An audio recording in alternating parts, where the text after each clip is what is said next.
पश्चिम बंगाल की मुख्यमंत्री ममता बनर्जी पर राष्ट्रगान के अपमान का आरोप लगा है। महाराष्ट्र के दौरे पर पहुंची ममता बनर्जी मुंबई में एक कार्यक्रम में पहुंची थी। इस कार्यक्रम में कई फिल्मी कलाकार, लेखक और दूसरी मशहूर हस्तियां मौजूद थी। कार्यक्रम के समय ममता बनर्जी ने राष्ट्रगान गाया, लेकिन जैसे ही इसका वीडियो सामने आया, सियासत गर्मा गई। वीडियो में मंच पर मौजूद ममता बनर्जी कुर्सी पर बैठकर राष्ट्रगान गाती दिखी। हालांकि पहली पंक्ति के बाद वो खड़ी हो गई, लेकिन उन्होंने पूरा राष्ट्रगान नहीं गाया। शुरू की कुछ लाइनें गाकर ही उन्होंने राष्ट्रगान को बीच में रोक दिया और नारे लगाने लगी। वीडियो सामने आने के बाद बीजेपी ने ममता बनर्जी के खिलाफ मोर्चा खोल दिया। पार्टी की तरफ से उनके खिलाफ पुलिस में लिखित शिकायत भी दर्ज करवाई गई। इसका वीडियो सामने आने के बाद बीजेपी ने उन पर हमला बोल दिया। बीजेपी की आईटी सेल के मुखिया अमित मालवीय ने ट्वीट के जरिए ममता बनर्जी पर निशाना साधा। उन्होंने लिखा, हमारा राष्ट्रगान हमारी राष्ट्रीय पहचान की सबसे प्रमुख अभिव्यक्ति है। कम से कम सार्वजनिक पदों पर बैठे लोग तो इसका अपमान नहीं कर सकते। यहां बंगाल की सीएम ने हमारे राष्ट्रगान को आधा अधूरा गाया है। क्या भारत के विपक्ष में देशभक्ति की भावना बिल्कुल खत्म हो चुकी है? पार्टी की युवा इकाई बीजेवाईएम के अध्यक्ष तेजस्वी सूर्या ने भी ममता बनर्जी पर राष्ट्रगान के अपमान का आरोप लगाया। उन्होंने कहा कि हमारे यहाँ एक ऐसी मुख्यमंत्री हैं जो राष्ट्रगान का सम्मान भी नहीं कर सकती। वैसे भी आजकल विपक्षी दलों से भारत और भारत के मूल्यों के सम्मान की अपेक्षा करना बेहद मुश्किल है। एक संवैधानिक पद पर बैठे शख्स का यह निंदनीय बर्ताव बेहद शर्मनाक है।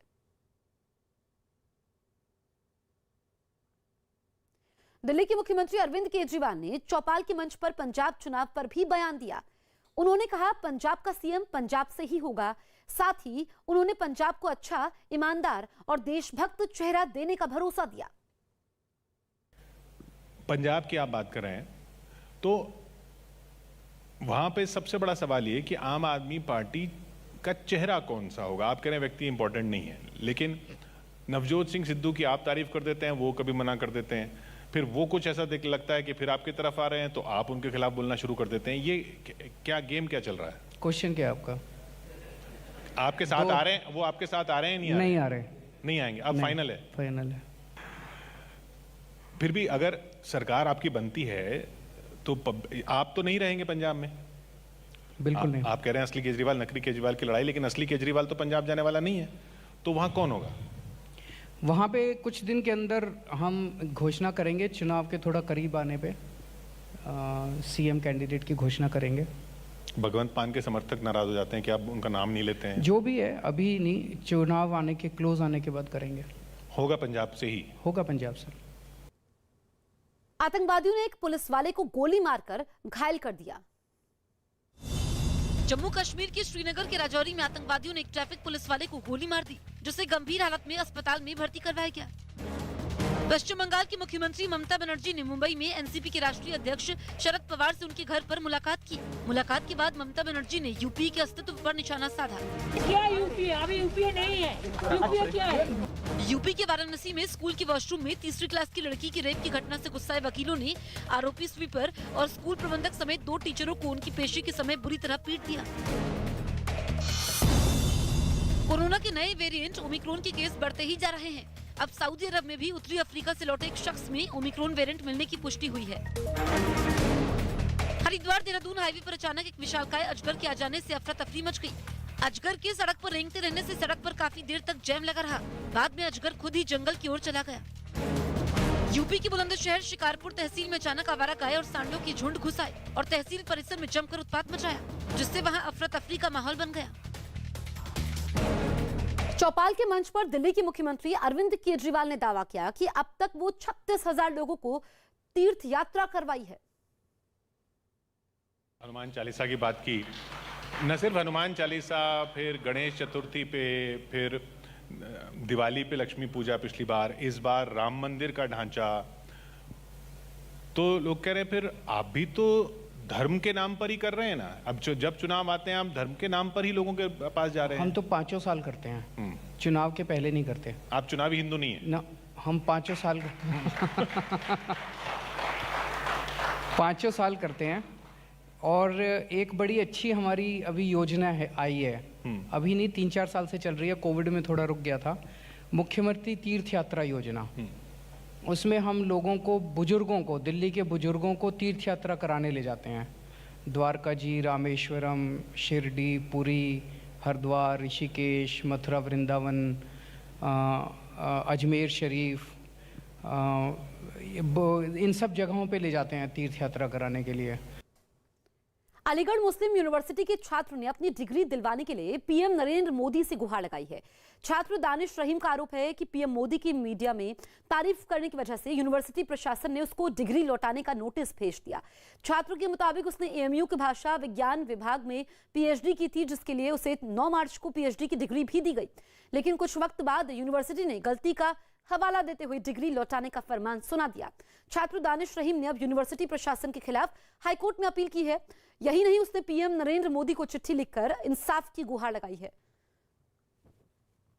कल एक लेटर लिखा है देश के पीएम को, यूपी के सीएम को और सारी हायर अथॉरिटी को जो हायर एजुकेशन को देखती हैं। उसमें मैंने यही डिमांड किया है कि मेरी ज़िंदगी से ना खेले एएमयू।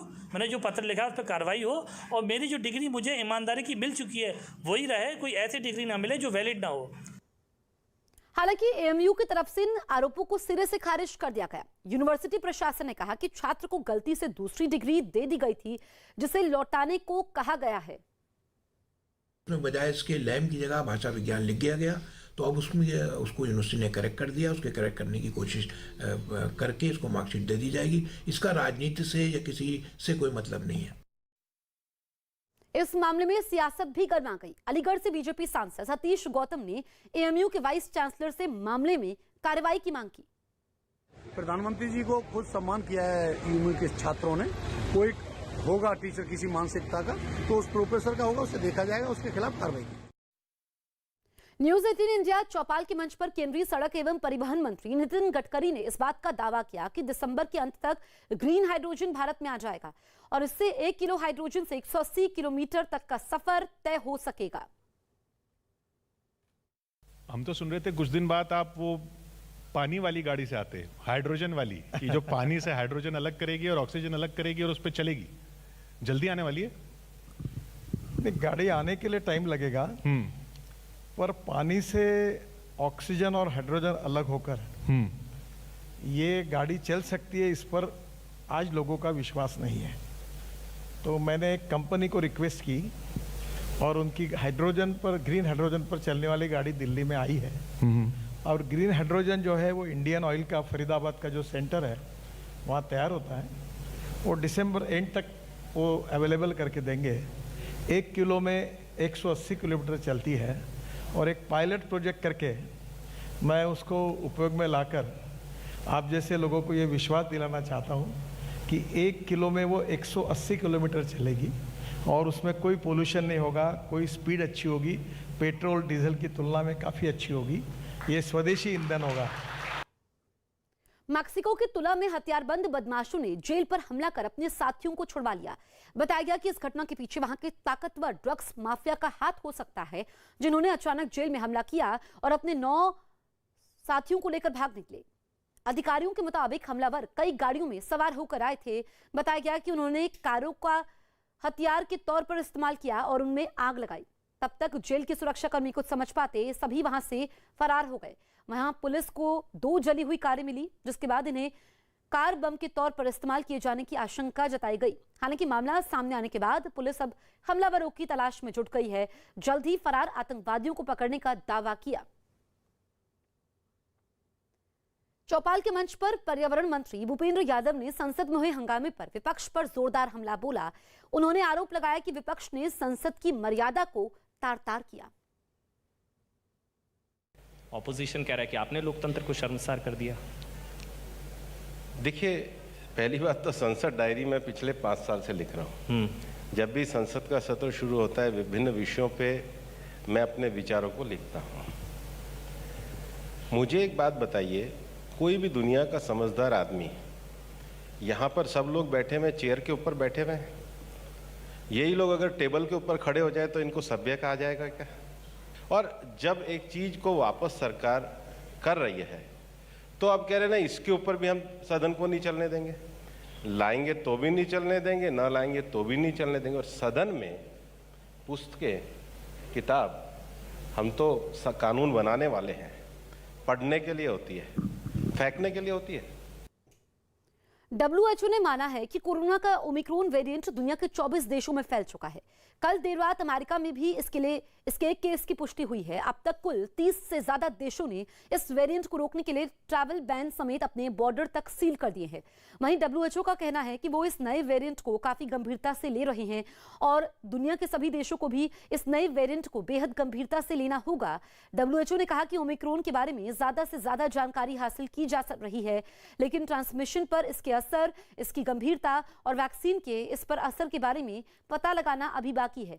वहीं भारत भी इस नए वेरिएंट को लेकर अलर्ट मोड पर है। देश के सभी एयरपोर्ट पर संक्रमित देशों से आने वाले हवाई यात्रियों की सघन जांच हो रही है।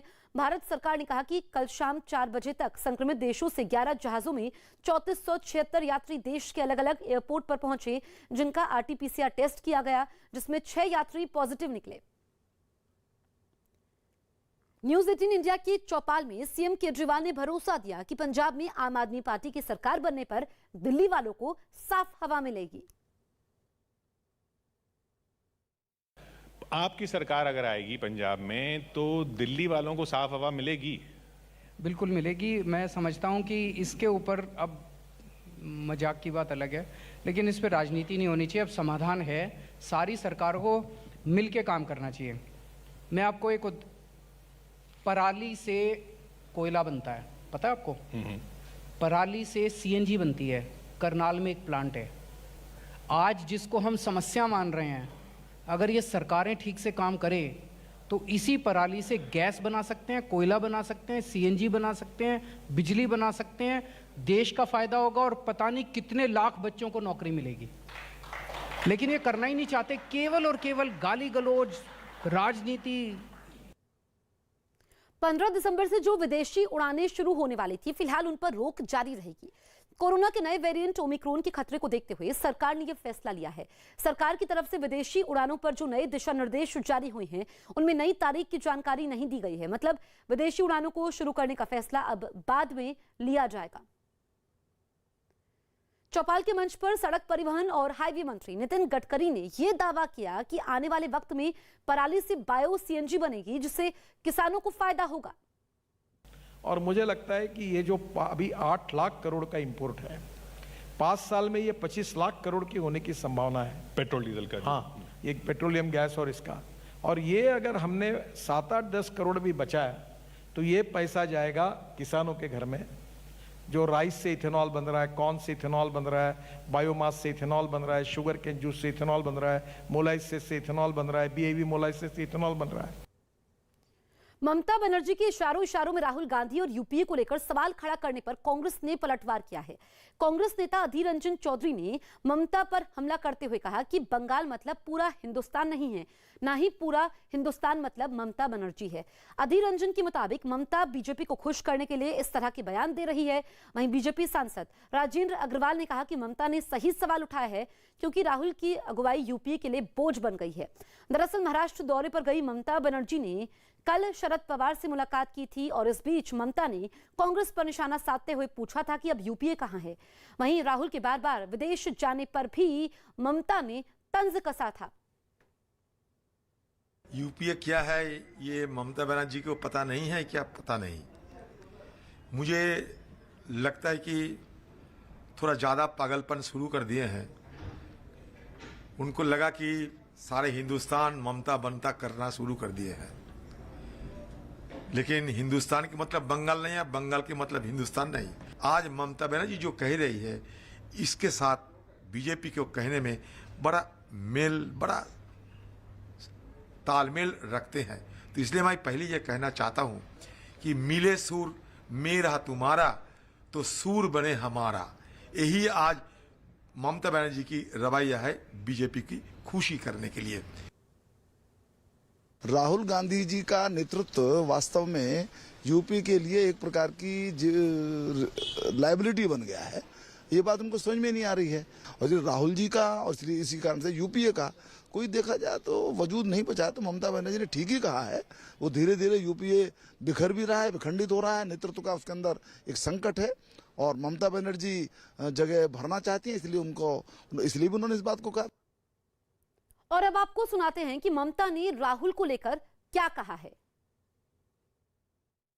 देखिए, एक परिवार में हर आदमी समान नहीं होता है। अगर कोई कुछ करते ही नहीं है, आधा टाइम आप विदेश में रहो, तो पॉलिटिक्स कैसे होगा?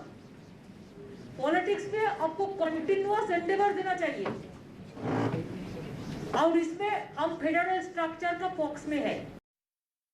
यूपी के अस्तित्व पर भी ममता ने सवाल उठाए हैं। राहुल जी क्या बोला? एक ऑल्टरनेटिव स्ट्रॉन्ग होना चाहिए जो लड़ाई करते हैं। अगर कोई लड़ते नहीं है तो हम क्या करें? हम चाहते हैं कि सबको लड़ाई करना है, लेकिन में रह के। शरद जी सबसे सीनियर नेता है यूपीए के, आपको लगता है कि शरद जी को अब यूपीए का नेतृत्व करना चाहिए, चेयरमैन बनाना चाहिए? अरे क्या यूपीए? अभी यूपीए नहीं है। यूपीए क्या है? शेयर करेगा बैठ के। चौपाल के मंच पर आए नितिन गडकरी ने कहा कि मुफ्त की राजनीति से देश का नुकसान होगा और अब देश की जनता पहले से ज्यादा जागरूक हो गई है। देखा जा रहा है कि, और आप इस पे काफी मुखर हैं बोलने में, कि राजनीति में अब ये हो गया कि फ्री फ्री फ्री, उसने फ्री, इधर फ्री, हम ये फ्री देंगे, बिजली फ्री देंगे, पानी फ्री देंगे, ये फ्री देंगे, वो फ्री देंगे। एक ये चल रहा है। दूसरा, उसके बाद एक ने दिया तो सब देने लग गए। उसके बाद अब चल रहा है मंदिर मंदिर मंदिर, मैं भी मंदिर जाता हूं, मैं भी मंदिर जाता हूं, मैं भी मंदिर जाता हूं, मैं भी आस्था रखता हूं, मैं भी आस्था रखता हूं। ये क्या है? ये जो इंडिविजुअल बेनिफिट पॉलिटिक्स है, ये लोकतंत्र के लिए अच्छा नहीं। ये फुकट में, वो फुकट में, वो फुकट में, इससे हम लोग, सरकारों के पास कर्जा चुकाने के लिए पैसा नहीं है, हम बैंक करप्ट हो रहे हैं और हम फुकट में बांट रहे हैं। इससे देश का नुकसान होगा। इसके बजाय हम रोजगार निर्माण करें। पर ये क्या, इडली पात्र फुकट में, मिक्सी फुकट में, ये फुकट में, इससे क्या होगा? This is not good politics. Bengal की खाड़ी में बन रहे कम दबाव की वजह से आंध्र प्रदेश और ओडिशा पर चक्रवाती तूफान जवाद का साया मंडराने लगा है। मौसम विभाग के मुताबिक 3 या 4 दिसंबर को तूफान आंध्र प्रदेश और ओडिशा के तट तक पहुंच सकता है। इसकी तैयारी को लेकर national crisis of management committee की बैठक हुई। कैबिनेट सेक्रेटरी की अध्यक्षता में हुई इस बैठक में राज्य सरकारों को हर संभव मदद का भरोसा दिया गया। साथ ही समुद्री तटों के आसपास रहने वाले मछुआरों के लिए अलर्ट जारी किया गया है और उन्हें सुरक्षित स्थान पर लौटने के लिए कहा गया है। बंगाल की खाड़ी में ही हो रही हलचल के कारण मौसम विभाग ने आज से 4 दिनों तक इन राज्यों में लगातार भारी बारिश की चेतावनी जारी कर दी है। इसके अलावा मौसम विभाग ने सौराष्ट्र और मुंबई में भी भारी बारिश की चेतावनी जारी कर दी है। मुंबई में तो कल से जारी भारी बारिश ने लोगों की परेशानी बढ़ा दी है। वहीं छत्तीसगढ़ के रायपुर में 7 ट्रेनों को 3 और 4 दिसंबर के बीच रद्द करने का फैसला किया गया है। चौपाल के मंच पर भूपेंद्र यादव ने बंगाल चुनाव में हुई हिंसा और चुनाव के बाद हुई हिंसा पर वहां की मुख्यमंत्री ममता बनर्जी पर निशाना साधा। उन्होंने ये भी कहा कि ममता बनर्जी को वहां हुई हिंसा पर जवाब देना चाहिए। ये स्टेटमेंट आज की ममता बनर्जी की, आधा टाइम विदेश में रहेंगे तो पॉलिटिक्स कैसे करेंगे राहुल गांधी के लिए? वो कह रहे हैं यूपीए है ही नहीं, तो मैं कह रहा हूँ आपका आधा काम तो दीदी कर रही हैं। नहीं, वो तो ममता बनर्जी जी क्या कर रही हैं उनसे पूछिए। लेकिन ममता बनर्जी जी को जवाब देना चाहिए कि बंगाल में लोकतंत्र को क्यों कुचला जा रहा है, बंगाल में हिंसा का सहारा क्यों लिया जा रहा है, बंगाल में चुनाव परिणाम आने के बाद क्यों एक राजनीतिक दल के कार्यकर्ताओं को न केवल अत्याचार किया जा रहा है बल्कि उनके लोग मारे जा रहे हैं। महिलाओं के ऊपर क्यों अत्याचार वहां पर चुनाव के बाद हो रहे हैं, जिसका स्वयं हाईकोर्ट ने संज्ञान लिया है, जिसके लिए स्वयं हाईकोर्ट ने एसआईटी करी है। और मुझे लगता है कि अगर ममता बनर्जी लोकतंत्र की मर्यादा को समझती हैं तो उनको इन बातों का भी जवाब देना चाहिए। केंद्रीय गृह मंत्री अमित शाह आज यूपी के सहारनपुर जिले का दौरा करेंगे। इस बीच अमित शाह मां शाकुंभरी देवी राजकीय विश्वविद्यालय का शिलान्यास करेंगे। यूपी के मुख्यमंत्री योगी आदित्यनाथ भी इस मौके पर अमित शाह के साथ मौजूद रहेंगे। दोपहर करीब 1 बजे होने वाले इस कार्यक्रम में अमित शाह एक जनसभा को भी संबोधित करेंगे। इस मौके पर अमित शाह ने ट्वीट किया कि आज पश्चिमी उत्तर प्रदेश के लिए एक विशेष दिन है। सहारनपुर में मां शाकुंभरी विश्वविद्यालय का शिलान्यास करूंगा। पीएम मोदी के मार्गदर्शन में सीएम योगी जी की सरकार शिक्षा को प्रदेश के स्वर्णिम भविष्य का आधार मानकर संकल्पित भाव से कार्य कर रही है। न्यूज 18 इंडिया के चौपाल में पहुंचे कांग्रेस नेता रणदीप सुरजेवाला ने कहा कि महंगाई से पूरा देश परेशान है और कांग्रेस देश के लिए सड़क पर है। जब आपको मुद्दा उठाना चाहिए, जब एकदम निकल आना चाहिए, तब तो आप ट्विटर पे रहते हो। तब तो आप ट्विटर खेल रहे होते हो। जब आपको सड़क पे होना चाहिए तब आप ट्विटर पे होते हो, और जब आपको वास्तव में मुद्दे को लेकर संघर्ष करना, वो आप चूक जाते हो। यही चूक हो जाती है कांग्रेस से। देखिए, आप कह रहे हैं कि अब मोदी जी ने क्या किया। आप कह रहे हैं हम सड़कों पर नहीं, यहां तो पूरा देश सड़क पर पहुंचा दिया। वो किसान हो, वो एमएसपी को लेकर सड़क पर है, कर्ज माफी को लेकर सड़क पर है, बेरोजगार हो, वो बेरोजगारी को लेकर सड़क पर है, नौकरी को लेकर सड़क पर है, गृहिणी हो, वो गैस के सिलेंडर को लेकर सड़क पर है। 400 रुपए से अगर 1000 रुपया गैस सिलेंडर हो जाएगा और 2000 रुपया शादी के समय कमर्शियल सिलेंडर का महंगाई का तड़का लगाएंगे तो पूरा देश सड़क पर है, और देश के साथ साथ हम भी हैं। यूपी के मुख्यमंत्री योगी आदित्यनाथ आज सुबह 9:30 बजे 12,17,631 मेधावी छात्र छात्राओं के खाते में ऑनलाइन स्कॉलरशिप भेजेंगे।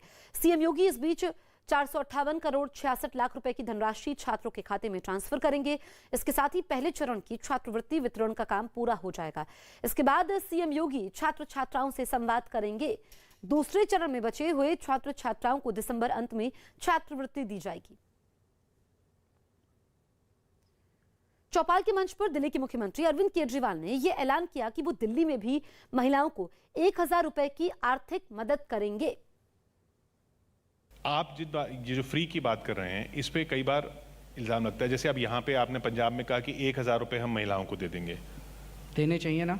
तो वो कह रहे हैं दिल्ली में क्यों नहीं दे रहे? देंगे।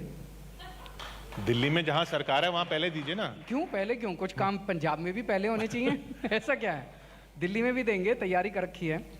समय हम तय करेंगे चुनाव। नहीं, जब हम तय करेंगे, हमारी मर्जी, पर दिल्ली में भी देंगे। अगर वो कह रहे हैं महिला, सिद्धू जी ने कहा महिलाओं के आप इतने हितैषी हैं, तो कोई महिला तो मंत्री भी नहीं आपके यहाँ। सिद्धू जी तो हमें महिलाओं के बारे में ना ही सिखाएं तो अच्छा है। उनके खुद के मुख्यमंत्री मीटू में फंसे हुए हैं।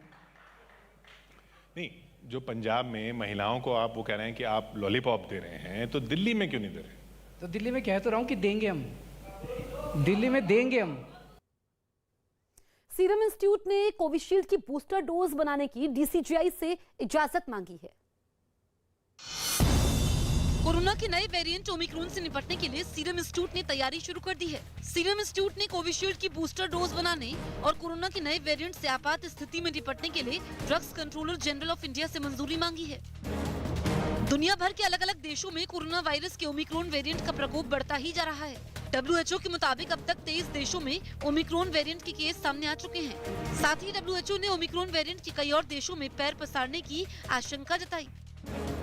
दिल्ली से गुरुद्वारा प्रबंधक कमेटी के प्रमुख मनजिंदर सिंह सिरसा ने अपने पद से इस्तीफा देकर बीजेपी का दामन थाम लिया। दिल्ली में गृह मंत्री अमित शाह, बीजेपी अध्यक्ष जेपी नड्डा, केंद्रीय मंत्री धर्मेंद्र प्रधान, पार्टी के पंजाब चुनाव प्रभारी गजेंद्र सिंह शेखावत ने सिरसा को बीजेपी में शामिल करवाया। भारतीय team junior hockey world cup के सेमीफाइनल में पहुंच गई है। भुवनेश्वर के कलिंगा स्टेडियम में हुए क्वार्टर फाइनल मैच में भारत ने बेल्जियम को 1-0 से हराया। सेमीफाइनल में भारत का सामना जर्मनी से होगा। भारत और न्यूजीलैंड के बीच 3 दिसंबर से मुंबई के वानखेड़े स्टेडियम में होने वाले दूसरे टेस्ट पर बारिश का खतरा मंडरा रहा है। मुंबई में जारी लगातार बारिश की वजह से दोनों ही टीमों को अपने अभ्यास सत्र को रद्द करना पड़ा। मध्य प्रदेश के बुरहानपुर में एक दुल्हन का बग्गी में खड़े होकर डांस करने का वीडियो सोशल मीडिया पर वायरल हो गया। इस शादी में खास बात ये रही कि लड़की पक्ष के लोग लड़की वालों के घर बारात लेकर पहुंचे। चौपाल के मंच पर रणदीप सुरजेवाला ने दावा किया कि कांग्रेस का कायाकल्प की शुरुआत यूपी से होगी और प्रियंका गांधी का यूपी में असर दिखना भी शुरू हो चुका है।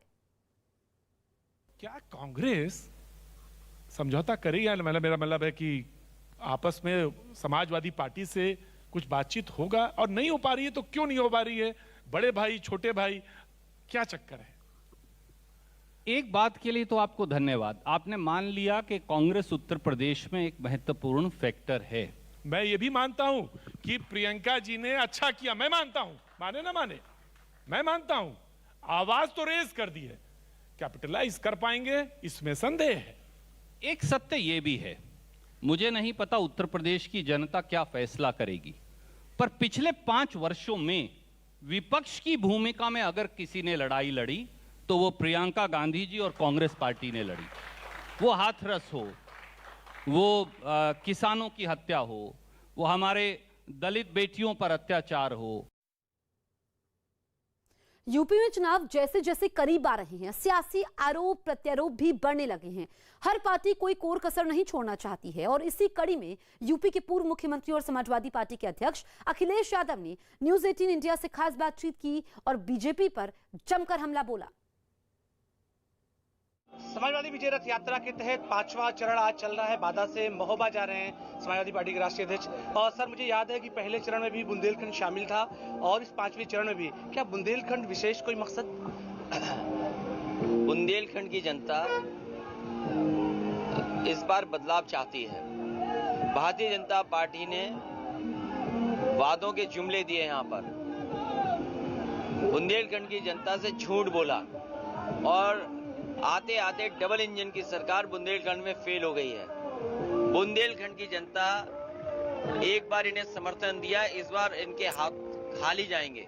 इनको समर्थन नहीं मिलने जा रहा है। पूरी तरीके से भारतीय जनता पार्टी का इस बार सफाया होगा। आज किसान दुखी है, किसान की पैदावार का सही मूल्य नहीं मिल रहा। महंगाई से लोग त्रस्त हैं। जिस तरह महंगाई बढ़ाई है, आम लोगों का जीवन नहीं चल पा रहा है। आज भी सिलेंडर महंगा कर दिया, डीजल पेट्रोल महंगा है, खाद महंगी मिल नहीं रही है, किसान को खाद नहीं मिल रही। आखिरकार भारतीय जनता पार्टी चाहती क्या है कि गरीबों से पैसा लेकर के अमीरों को की जेब भरना। ये भारतीय जनता पार्टी का काम करने का तरीका रहा है। आप साफ तौर से देखें तो सर, बहुत भारी तादाद में लोग स्वागत भी कर रहे हैं समाजवादी पार्टी के राष्ट्रीय अध्यक्ष का। 2 घंटे का वक्त बीता है और अभी समाजवादी पार्टी के राष्ट्रीय अध्यक्ष का रथ और सिर्फ 22 या 24 किलोमीटर चला है। महोबा में एक बड़ी जनसभा को भी उन्हें संबोधित करना है और न्यूज 18 से सवालों जवाबों का सिलसिला अभी जारी रखेगा। और इसी तरह से लगातार भीड़ उमड़ रही है। तमाम जगहों पर लोग उनको सुनने के लिए आ रहे हैं, लगातार उनका स्वागत हो रहा है। ओमिक्रॉन वेरिएंट से निपटने के लिए यूपी भी पूरी तरह से तैयार है। लखनऊ में विदेशों से आने वाले यात्रियों के लिए लोकबंधु अस्पताल ने 20 बेड रिजर्व कर दिए हैं। विदेश से आने वाले यात्रियों में किसी के संक्रमित मिलने पर उसे यहां भर्ती किया जाएगा। साथ ही एयरपोर्ट पर टेस्टिंग भी बढ़ाई गई है। लोकबंधु के मुख्य चिकित्सा अधीक्षक डॉक्टर अजय शंकर त्रिपाठी ने बताया कि लोकबंधु में 20 बेड रिजर्व किए गए हैं। ऐसे में संक्रमित व्यक्ति किसी अन्य के संपर्क में नहीं आएंगे। उन्होंने ये भी बताया कि अधिकारियों के निर्देश पर क्वारंटीन वार्ड भी बनाया गया है, जहां कोरोना पॉजिटिव मरीज रखे जाएंगे और जरूरत पड़ने पर बेडों की संख्या बढ़ाई जा सकती है। वहीं इमरजेंसी और ओपीडी की सुविधा पहले की तरह मिलती रहेगी।